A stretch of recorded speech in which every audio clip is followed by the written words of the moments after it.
একদিন যখন দেখবা সময়ে প্রয়োজনে যৌবনের ক্ষমতা নাই, নারী দেখতে দেখতে, অশ্লীল দৃশ্য দেখতে দেখতে, বীর্যপাত হতে হতে শরীর নষ্ট হয়ে গেছে, একদিন বুঝবা যৌবনের কত দাম, শরীর স্বাস্থ্যের কত দাম। একদিন বুঝবা যখন হার্বাল কোম্পানির ওষুধে ওষুধে ঘুরবা, কবিরাজি আর বনাজি ওষুধে ঘুরবা, তখন বুঝবা। হ্যাঁ হ্যাঁ, আমি সাফ সাফ বলবো,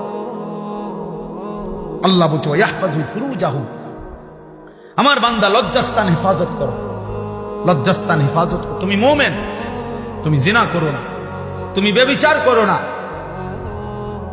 তুমি নিজের হাত নিজের লজ্জাস্থানে নাপাক ব্যবহার করো না, তুমি পুরুষে পুরুষে অপকর্ম করো না, তুমি মেয়ে মেয়ে নারী নারী অপকর্ম করো না, কোন রকমের বেহায়াপনা না চোখ দিয়া করবা, না লজ্জাস্থান দিয়ে করবা। আল্লাহ বলেন যালিকা আজকা লাহুম। এই এবার শেষ কথা হলো, আল্লাহ বলেন বান্দা আমি ওয়াদা দিলাম, চোখ যদি গুনাহ থেকে বাঁচাও, লজ্জাস্থান যদি বাঁচাও, এই দুই জিনিস বাঁচাইলে আমি আল্লাহ ওয়াদা দিলাম, আমি আল্লাহ তোমার অন্তরটা পুরাটা 100 পবিত্র করে দেব।